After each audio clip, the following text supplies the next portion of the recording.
Hi, my name is Becky Jennings, and this is the Response Able Parenting Podcast. I give you the transformational tools to stop reacting to your children in the moment and start responding with intention. Do you find yourself locked in a daily power struggle with your child? Do you fall back into old patterns like yelling or threatening just to stop the annoying behavior? Are you desperate to learn how to connect with your kids, set boundaries, heck, gain some cooperation? If this is you, you need to check out my community. Inside my community, you'll have access to my signature Strong-Willed Language course, where you learn how to regulate yourself, understand and speak your strong-willed kids' language to virtually eliminate the constant power struggles. You'll have access to my workshop library, giving you step-by-step strategies for sibling rivalry, listening, anger and aggression, emotional regulation, and more. You'll have weekly Q&A opportunities to get personalized answers on challenging situations. You'll get specific strategies for you based on exactly what's going on in your home. No umbrella strategy, no umbrella script, no bots. You'll get a personalized roadmap to support you. Plus, you'll get dozens of bite-sized lessons to regroup, stay on track, and stay motivated. It is time to stop walking on eggshells around your children and finally experience the relief you are looking for. Join the community today, and let's get started. Hello, everyone. Welcome back to another episode. I'm your host, Becky Jennings. And if you have been listening, my internet is just really testing me. I feel like 2024 is just at the end of it. It is one gigantic test to see how integrated I am in calming down, which is a perfect segue into this episode. So I want to talk about what I have discovered over the past couple weeks of just being hit with test and trauma and just bringing my past to the surface, and just it's been weeks and weeks and weeks without an emotional break, with just everything hitting me at all angles. And I have to admit, at one point, I would say a couple days ago, I was like, I give up. I have just, Lord, take the wheel, because at this point, I don't know what else to do. And after kind of wrestling with that and sitting in silence and calming my nervous system and journaling and meditating and screaming and all of the things, I gained a little bit of insight, and I'm sharing that with you today. So I'm going to share this secret that I have discovered on how to calm the F down. And if you're sitting there going, thank God somebody's going to share it with me, it's been a secret for all of us that is just hiding in plain sight. It is the most obvious secret, yet we just aren't taking it seriously. It's like that story of the man who is, there's a hurricane and he climbs up to his roof, and, the floodwaters are rising, and he gets down on his knees and he prays and he says, "Dear God, please come save me." And a boat comes and he's like, no, I'm waiting for God to save me. And then a helicopter comes to rescue him, and he's like, no, I'm waiting for God to save me. And ultimately the floodwaters rise and he dies, and he goes to heaven, and he goes, "God, why didn't you save me?" And he's like, "I sent you a boat. I sent you a life raft. I sent you a helicopter. All of those things were me." And sometimes we are so focused on what we think is going to be the thing that helps, that we don't see the other so obvious signs of, like, this is your life raft. This is what is going to save you. So hiding in plain sight is, I've talked about this a lot for our children, especially our strong-willed children. The two things they crave the absolute most is connection and control.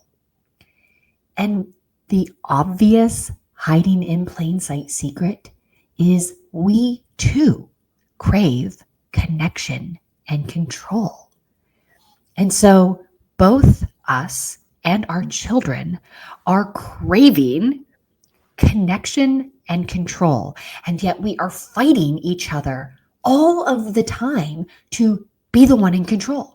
We are fighting each other all the time for a connection that we want, but it doesn't meet the expectations of the other.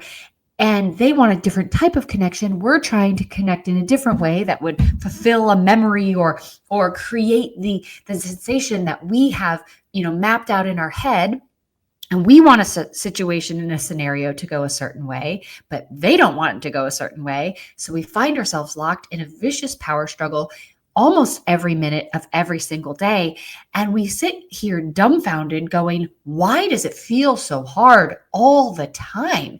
And we try to come up with a strategy, and we try to come up with a system, and we try to take deep breaths, and we try to regulate our nervous system, and we try to be calm, and we try to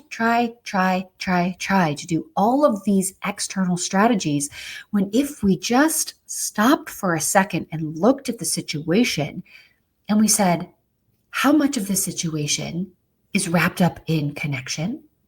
And is it the connection that satisfies the bucket of my child and satisfies the connection bucket within me?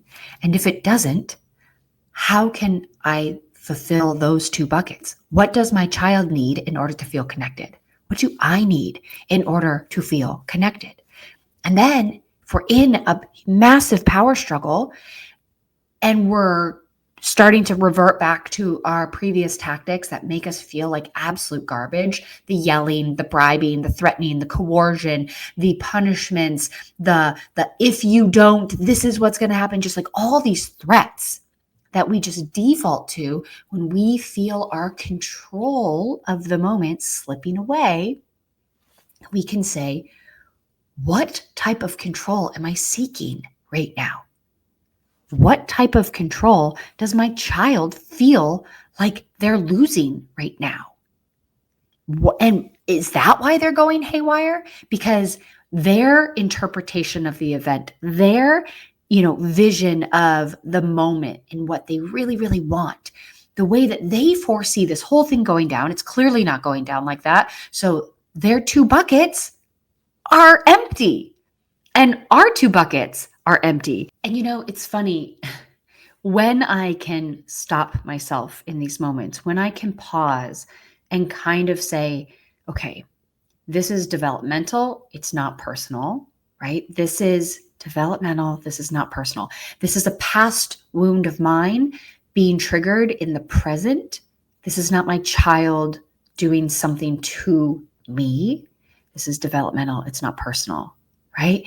When I can say that to myself, when I have the wherewithal to slow down and do that, and I can actually get curious, the answer is always hiding in plain sight.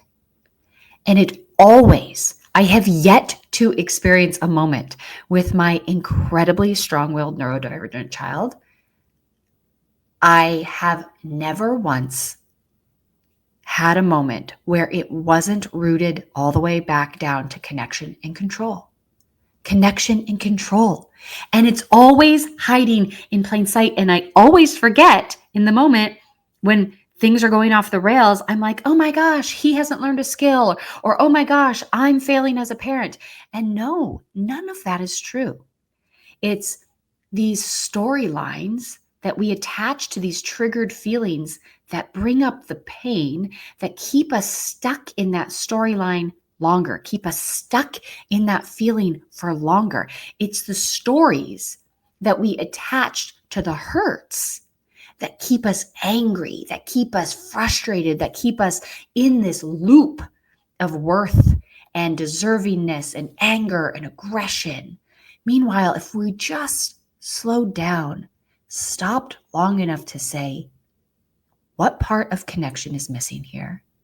And what part of control is missing here?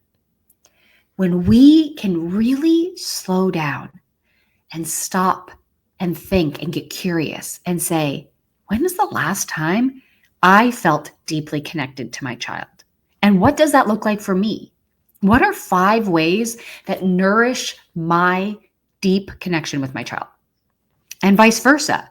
What are 5 ways that my child feels so seen, so loved, so free to be themselves? What is that?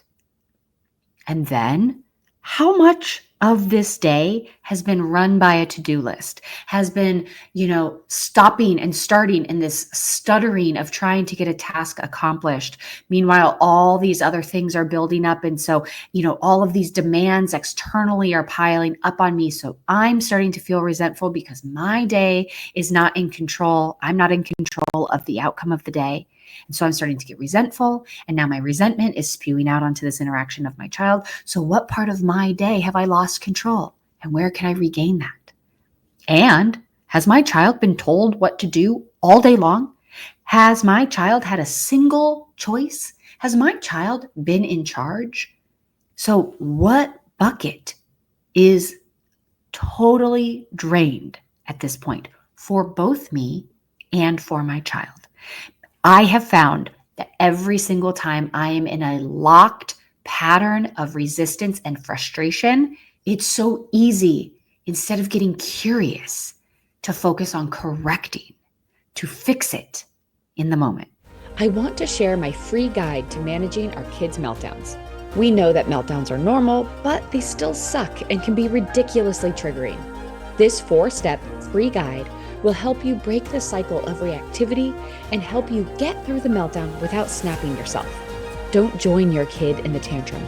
Grab my free guide and learn how to manage meltdowns like a pro.